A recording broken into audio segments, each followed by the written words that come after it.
Bartitsu. Bartitsu was created in England in 1898 as one of the earliest documented mixed martial arts systems, combining Western boxing, French savate kicking, jujutsu grappling, stick fighting, and even cane techniques. It was designed specifically for urban self-defense, during a time when street crime and gang violence were rising in London. The system trains striking at range, grappling at close quarters, and improvised weapon use, particularly with walking sticks, which were common at the time. Its methodology emphasized practical efficiency in crowded and confined environments, making it highly functional for real-world encounters rather than formal dueling. Bartitsu was ahead of its time because it recognized that no single style solves every problem, and built a hybrid system decades before modern MMA popularized cross-training. Though obscure today, its principles of range control, weapon integration, and adaptability remain relevant in contemporary self-defense. Sambo. Sambo was developed in the early 20th century by the Soviet military as a practical, cross-disciplinary fighting system, combining elements of judo, traditional wrestling styles, and street defense techniques. The name itself is an acronym for self-defense without weapons. Technically, Sambo prioritizes throws, takedowns, leg locks, and positional control rather than prolonged ground fighting.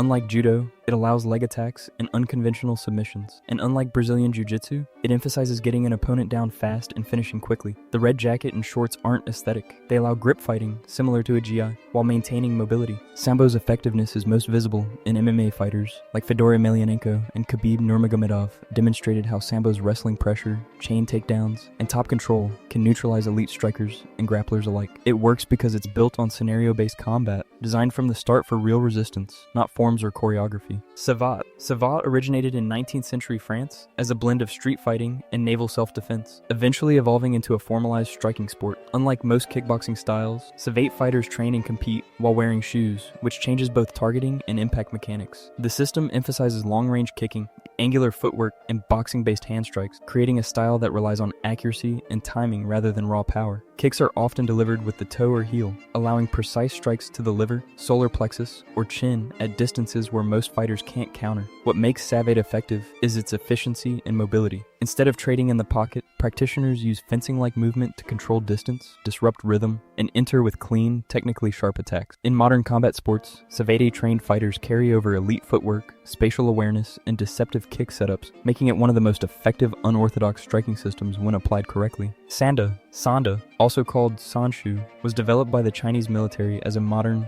pressure-tested alternative to traditional kung fu. Instead of forms, it relies on full-contact sparring with rules that combine kickboxing and wrestling. Technically, Sanda includes boxing-style punches, Muay Thai-style kicks, and judo-like throws, sweeps, and dumps. One defining feature is the focus on catching kicks and immediately countering with takedowns, a skill that translates well to MMA and self-defense fighters trained to strike aggressively in open space, then transition seamlessly into grappling when the range closes. What makes Sanda effective is its competition-based structure. Unlike many traditional styles, it forces athletes to apply techniques against resisting opponents under real pressure. The result is a hybrid striking system that teaches timing, balance disruption, and takedown integration, qualities that make it one of the most functional kung fu-derived systems in the real world. Dambe. Dambe is a traditional combat sport practiced primarily by the Hausa people of Nigeria, originally developed by traveling butcher guilds as a test of strength and warrior skill. It uses an asymmetrical format. One hand is wrapped tightly and hardened for striking, called the spear, while the other remains unwrapped to parry and grab. The rules are simple and the rounds are short, which creates a style defined by forward pressure, explosive power, and knockout-focused striking. Footwork is rhythmic and unpredictable, often paired with feints and hip-driven punches that resemble a hybrid of boxing and traditional African dance posture. Dambe works not because of exotic tradition, but because it forces fighters to strike with intent, manage range under threat, and stay composed during full contact exchanges without protective gear. The emphasis on timing, aggression, and psychological dominance makes it a surprisingly efficient striking base, especially for developing power and mental resilience. Kyokushin Karate. Kyokushin was founded in the 1950s by Masoyama as a full-contact alternative to point sparring karate. Unlike many traditional styles, Kyokushin practitioners fight with no head punches, no cages, and minimal protective gear, which forces them to rely on body kicks, low kicks, knees, and short-range punches to the torso. Training centers on conditioning, pressure sparring, and pain tolerance. Fighters regularly absorb strikes during practice to build durability, making Kyokushin one of the most physically demanding striking arts in the world. Its signature techniques, like the calf-destroying low kick and liver kick, later influenced kickboxing and MMA. What makes Kyokushin effective is its emphasis on generating power from the hips, maintaining balance under fatigue, and developing real toughness through contact. Many successful MMA strikers, including Georges St-Pierre and Bas Rutten, credit Kyokushin for their kicking mechanics and mental resilience, proof that this old-school style still holds practical value in modern combat. Systema. Systema is a Russian martial art developed for military use, built on principles of natural movement,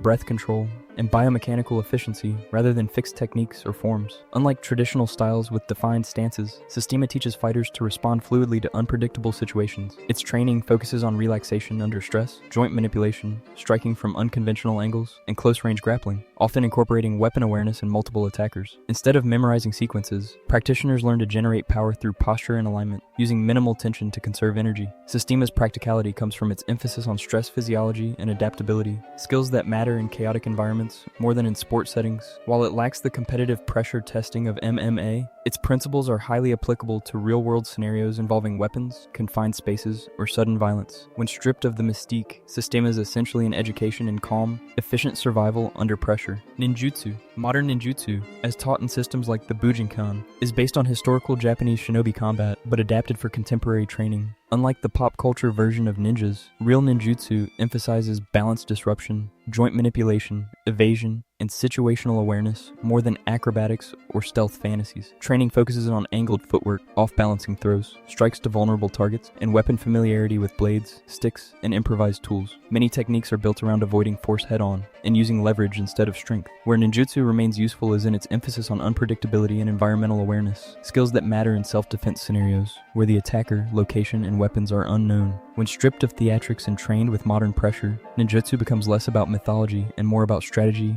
control, and survival-oriented movement. Jeet Kune Do. Jeet Kune Do, created by Bruce Lee in the 1960s, is less a traditional martial art and more an early framework for mixed martial arts philosophy. Instead of rigid techniques, it emphasizes adaptability, interception, and using whatever works, drawn from boxing, fencing, Wing Chun, wrestling, and more. The core idea is to absorb what is useful, discard what is useless, which led Lee to prioritize footwork, straight line punching, and explosive entry. JKD fighters learn to intercept attacks, not just defend them, using timing and angles to shut down aggression before it develops. What makes JKD functional is its methodology, not its lineage. It encourages cross-training, pressure testing, and individual adaptation, principles that became foundational in modern MMA decades later. When applied as intended, Jeet Kune Do isn't a style, it's a blueprint for efficiency, making it one of the most realistic martial arts long before realism was popular. Krav Maga. Krav Maga was developed in the mid-20th century for the Israeli Defense Forces as a simple, instinct-based system for real violence, not sport. It focuses on neutralizing threats as quickly as possible, using gross motor strikes, clinch fighting, weapon disarms, and rapid escape strategies. Training includes stress drills, scenario simulations, and multiple attacker situations, which conditions practitioners to react under adrenaline, rather than perform choreographed techniques. There are no formal competitions, because the system prioritizes survival over points or style. Krav Maga works because it removes complexity, relying on natural reactions like eye gouges, groin strikes, and palm heel blows rather than high skill combinations. Its value isn't in elegance, it's in speed, aggression, and decision-making.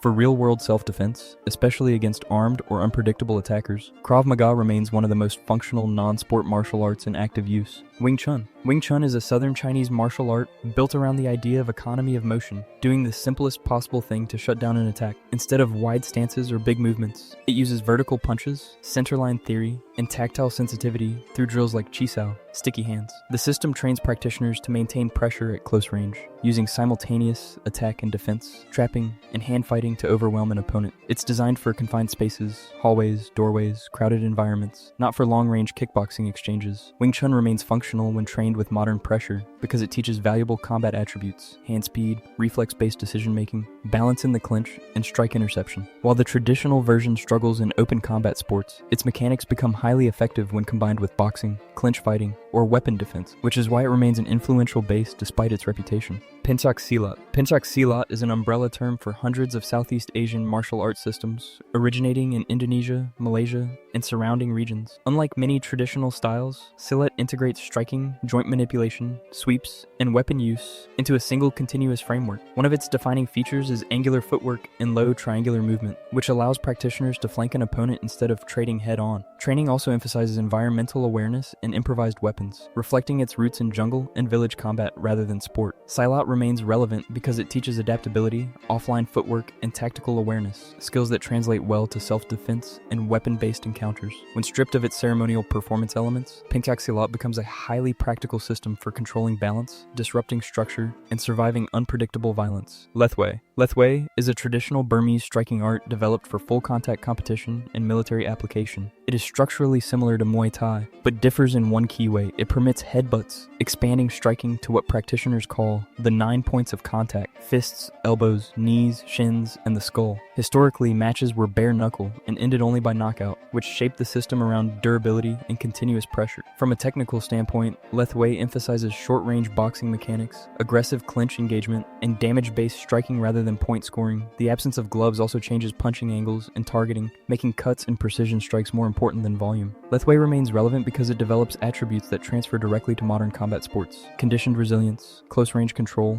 and high-pressure striking under minimal rules. Its effectiveness comes not from mystique, but from a rule set that forces practical, efficient violence. Capoeira. Capoeira began as a disguised fighting system used by enslaved Africans in Brazil, structured to look like dance so it could be practiced in plain sight. It relies on rhythm, footwork, and continuous movement to generate power without telegraphing strikes. What makes capoeira effective isn't just the kicks, it's the angles, feints, and evasive mechanics. The constant motion forces opponents to commit and overextend, while spinning attacks like the Meia Lua de Compasso generate knockout power from unexpected trajectories. In a modern context, capoeira's value shows up in MMA and self-defense through explosive mobility, low stance evasions, and unpredictable timing. Fighters like Conor McGregor and Michel Pereira have used capoeira principles to land strikes opponents never saw coming. It's not a full system for clinch or groundwork, but as a striking methodology built around deception and movement, it absolutely works. Catch wrestling. Catch wrestling originated in the late 1800s in the UK and American carnival circuits, long before Brazilian Jiu-Jitsu or modern MMA existed. It combines folk wrestling, submission holds, joint locks, and painful neck cranks, designed to force opponents to submit through control and pressure rather than points. Unlike sport grappling, catch wrestling emphasizes top pressure, riding control, and constant attack, with techniques like the double wrist lock, the modern kimura, toe holds, and brutal spinal cranks. The goal is to break posture, dominate position, and overwhelm with pressure rather than play guard or stall. Catch wrestling remains effective because it trains functional takedowns, aggressive submissions, and positional dominance. Many core techniques in today's MMA and no-GI grappling, including chain wrestling and pressure passing, come directly from catch principles. It works because it was never theoretical. It was built for real, resisting opponents since day one.